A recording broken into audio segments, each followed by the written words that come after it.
তোমার বস কয়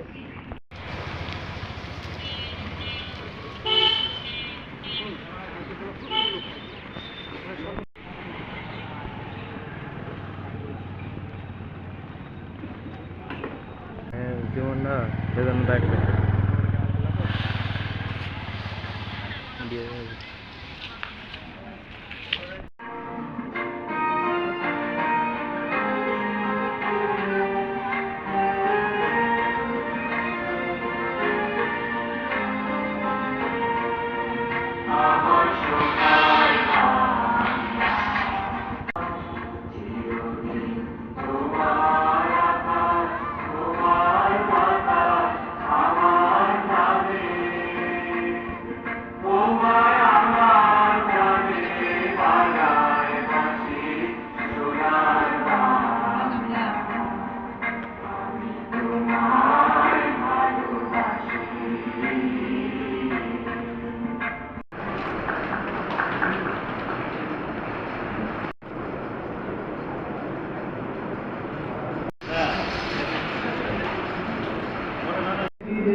দেশগুলোর সময় খুব ভালো একটা স্লোগান আমাদের সামনে দেখেছি।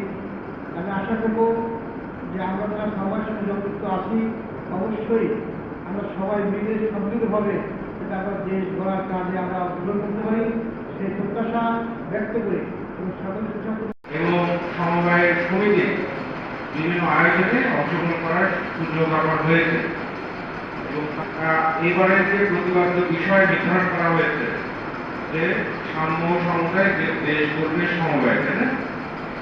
এখানে কয়েকটি পয়েন্ট কিন্তু আমাদের বুঝতে হবে যে এইবারের প্রতিপাদ্য বিষয়কে কেন সাম্য সমতাকে নির্ধারণ করা হয়েছে এবং সাম্য সমতা কিভাবে সমবায়ের মাধ্যমে সমাজে ভালো আনতে পারে।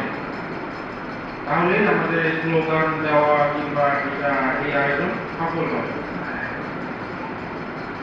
তো আমাদের সাম্য সমতার এর ভিত্তিটা কি? আমাদের যদি একটু আমরা গভীরভাবে চিন্তা করি, আমাদের সমবায় ভিত্তিক যে সমিতিগুলো রয়েছে এবং এর মাধ্যমে যে সামাজিক কর্মকাণ্ড আমরা পরিচালনা করি তার যে ফল সেটা আমরা সমানভাবে ভোগ করে থাকি সমাজের অংশীদার হিসেবে। এই জন্য অংশগ্রহণমূলক এবং উপকারমূলক যে অংশীদারিত্ব, সেই অংশীদারিত্বের জায়গায় সাম্য এবং সমতা সমবায় সমিতির মূল ভিত্তি।